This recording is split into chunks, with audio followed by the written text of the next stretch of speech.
ल हामी चाहिँ नरसिंहधाममा आएका छौँ। धादिङ जिल्लाको सल्यानटार ठाउँमा हैन सर? सल्यानटार बागमती प्रदेश धादिङ जिल्ला सर यसको बारेमा केही बताइदिनुहोस् न सर। यसको महत्त्व के छ खासमा नरसिंहधामको हैन? स्वास्थ्य शाखा हो। ल सर नमस्कार है। हामीसँग सिद्धलेक गाउँपालिकाको स्वास्थ्य शाखा प्रमुख श्री शङ्कर बाबु दुवाडी सर हुनुहुन्छ। आज चाहिँ हामी शनिबारको बिदा पारेर बागमती प्रदेश धादिङ जिल्ला त्रिपुरा सुन्दरी गाउँपालिका अन्तर्गत सल्यानटारमा 1 महिने लामो पुरुषोत्तम मासको अवसरमा महामेला भनेको छ। 1 महिनासम्म चलिरहेको छ। अब अन्तिममा पनि छ। खास सर यसको पृष्ठभूमि, यसको केही धार्मिक ऐतिहासिक महत्त्व के छ, यसको बारेमा केही बताइदिनुहोस् न। धन्यवाद टिकाराम अधिकारी सर। आचार्य सर, तपाईँ कर्णाली प्रदेश सुर्खेत जिल्लादेखि यस धार्मिक स्थलको महत्त्व सम्झेर बुझेर उपस्थित हुनुभयो। हुन त म पनि गण्डकी प्रदेशमा भूमिमा जन्मेर बागमती प्रदेशको भूमिमा एउटा सेवामा भइराखेको अवस्थामा यस जिल्लाको धादिङ जिल्लाको त्रिपुरा सुन्दरी गाउँपालिका सल्यानटारमा अवस्थित बुढी गण्डकी र आँखु नदीको दोभानमा एउटा तीर्थस्थल जहाँ नरसिंह अवतार भगवानको नरसिंह अवतारको मूर्ति स्थापना गर्दै नरसिंहधाम, जहाँ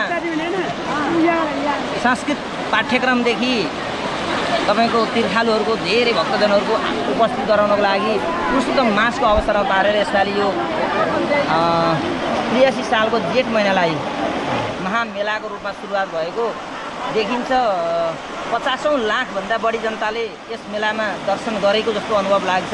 आजको यो दृश्य हेर्दा पनि अन्तिम भइसक्दा पनि बिहानीको दृश्यमा झन् 10औं हजार मान्छेभन्दा बढी चाहिँ उपस्थित भएर देखिन्छ भने यो चाहिँ एउटा धादिङ जिल्लामा मात्रै नभएर बागमती प्रदेशमा मात्रै देशकै एउटा धार्मिक पर्यटकीय स्थानको रूपमा विकास हुने जस्तो किसिमको अपेक्षा राखिएको छ। अब सम्भवतः यो सधैँ आगामी दिनबाट वार्षिक रूपमा, मासिक रूपमा र विभिन्न समयमा कुनै एउटा धार्मिक परम्पराअनुसार, कल्चरको परम्पराअनुसार चाहिँ एउटा मेलाको रूपमा, सांस्कृतिक मेलाको रूपमा विकास हुने अपेक्षा गरिएको छ। हस्, नमस्कार। हस्, धन्यवाद हाम्रो शङ्कर बाबु सरलाई। अब हामीले स्नान गरिसकेका छौँ। अब हामी यसपछि चाहिँ हामी के गर्छौँ? अब हामी नरसिंह अवतार हाम्रो मठ मन्दिरका दर्शन गर्छौँ। त्यस पछाडि केही यहाँका दृश्यहरू अवलोकन गर्छौँ। त्यस पछाडि अब बस्ने ठाउँकै अभाव होला जस्तो छ। त्यसपछि हाम्रो आफ्नो गन्तव्यतिर फर्किन्छौँ। ल, धन्यवाद सरलाई। आज हाम्रो कार्य व्यवस्थाको बावजुद पनि हामी 10 बजी चाहिँ हामी हाम्रो अर्कै कार्यक्रममा पुग्नुपर्ने छ। ल, अजय सर तपाईँलाई पनि स्वागत छ है। धन्यवाद। केही भन्नु छ यस विषयमा? होइन, यहाँ त हामी यो नरसिंहधाममा आउन पाउँदाखेरि धेरै खुसी लाग्यो र हामी चाहिँ एकदम बिजी समयको ठिक छ। कार्य व्यस्तताको बावजुद पनि हामीले चाहिँ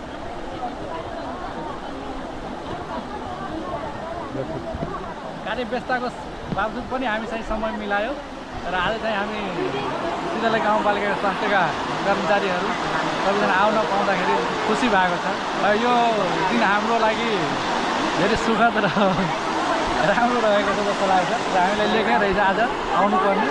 त्यही भएर चाहिँ हामी आयो, खुसी लागेको छ। सबैजना चाहिँ हामी दर्शन स्नान गऱ्यो। अब चाहिँ हामी माथि मन्दिरमा गएर पूजाआजा गरेर अनि हामी चाहिँ फर्किन्छौँ है। धन्यवाद। ल, धेरै धन्यवाद छ सरलाई। खासमा अब तीर्थयात्रा जस्तो तीर्थ मेला पनि हो यसमा हैन? यसमा धेरै भक्तालुजनहरूको उपस्थिति भइसकेको छ। हामीहरू पनि अब आइसकेका छौँ।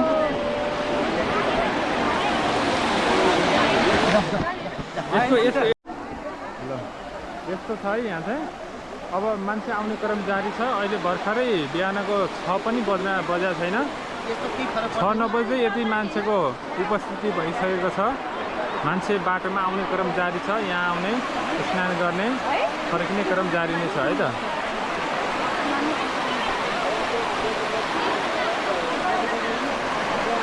यता यो चाहिँ बुढी गण्डकी हो भने यताको चाहिँ अर्को खोला हो है। बागमती प्रदेश र कर्णाली प्रदेश मधेस प्रदेश र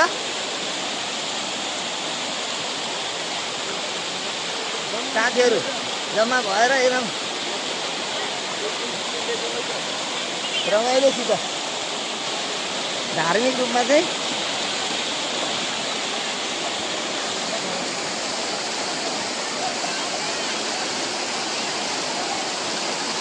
ल साथी हो मैले तपाईँ कहाँबाट रे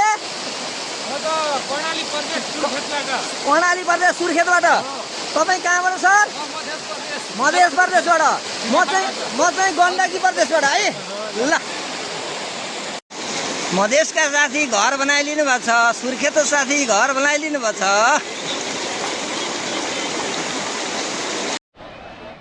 ल है त भक्तालुजनहरूको उपस्थिति बढिरहेछ है यो सल्यानटारमा भइरहेको नरसिंहधाम भन्छ खासमा यसलाई महामेला करिब एक महिनासम्म चलिरहेको छ यो ज्येष्ठ महिनाभरि उपस्थिति बिहान 6 बजे छैन अझै 6 बजे यति उपस्थित छ मान्छेहरू आउने क्रम जारी छ है श्री नरसिंहधाम पुरुषोत्तम महामहोत्सव 2083 इतिहासकै सबैभन्दा ठुलो कार्यक्रम भनिएको छ अहिले चाहिँ अब मान्छेको उपस्थिति भइरहेको छैन है खाली नै छ हामी बिहानै आइपुगेका छौँ हैन अब मान्छेहरू आउने क्रम जारी नै छ है श्री नरसिंहधाम महामहोत्सवमा भक्तालुजनहरूको आउने क्रम जारी छ है हजुर यो आउने बाटो मात्रै हो आउने बाटो छुट्टै जाने बाटो छुट्टै ए छ नरसिंहधाममा भक्तालुहरूको आउने क्रम जारी छ मन्दिरमा पूजा भइरहेको छ है यतातिर दृश्यहरू यस्तो किसिमको छ आरती यहाँ चाहिँ बत्ती बाल्ने ठाउँ यहाँ रहेछ एकदम रमाइलो छ अब धेरै दिन छैन तपाईँहरू पनि नजिकै हुनुहुन्छ बागमती प्रदेशका आसपासमा हुनुहुन्छ भने चाहिँ तपाईँहरू आएर पुण्य कमाउन सक्नुहुन्छ है त्यो भनेको एकदम राम्रो अवसर पनि हो 3 वर्षमा एकचोटि लाग्ने मेला हो यो चाहिँ फेरि यस्तो मौका सधैँ आउँदैन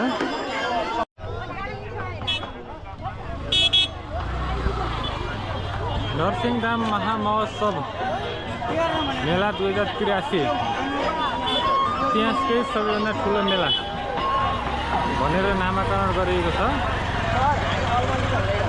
है भक्तालुहरू आउने क्रम जारी छ बिहानै 2-3 बजेदेखि नै मान्छेहरूको आवत जावत भइरहेको छ एकदम रमाइलो ठाउँ कहाँ जाने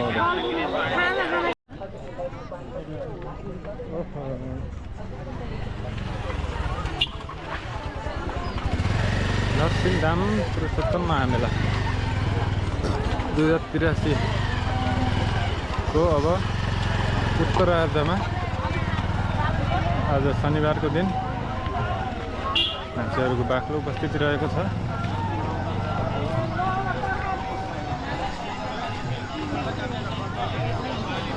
मानिसहरूले किनमेल पनि भइरहेको छ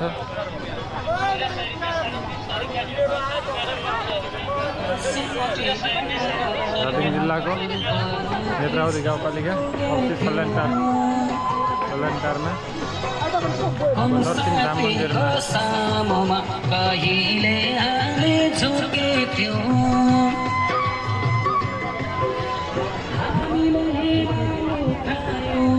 अब चाहिँ हामी गाडी खोज्दैछौँ हाम्रो गाडी खोजेर अब चाहिँ हामी गन्तव्यतर्फ लाग्दैछौँ है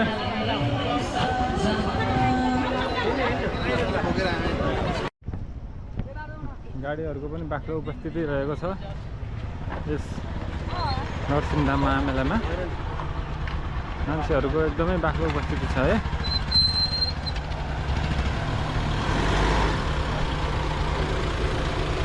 देख्न सक्नुहुन्छ दृश्यमा सबैले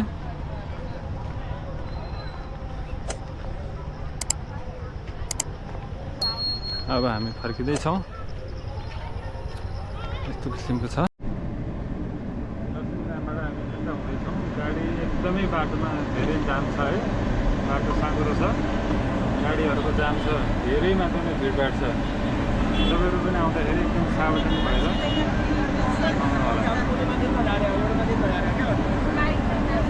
धेरै ठुलो जाम छ है त।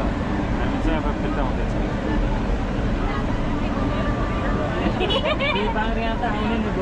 हो हो नि होइन आज आज आयो है मेरो भाषा चाहिँ बुझ्यो होला।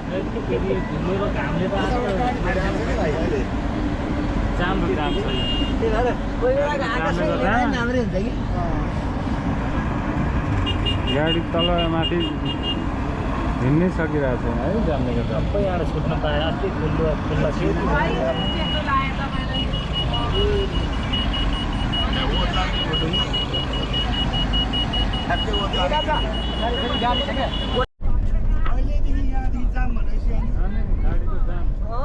सरलाई चाहिँ कार्यक्रम सकेर 11 बजेपछि आउनु भने यस्तो हुन्छ नि।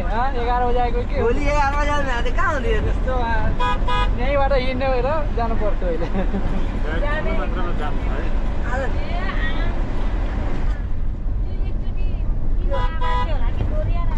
कोरिया किन आउँछ? एकचोटि पनि नआएको। यता भित्र जाऊ।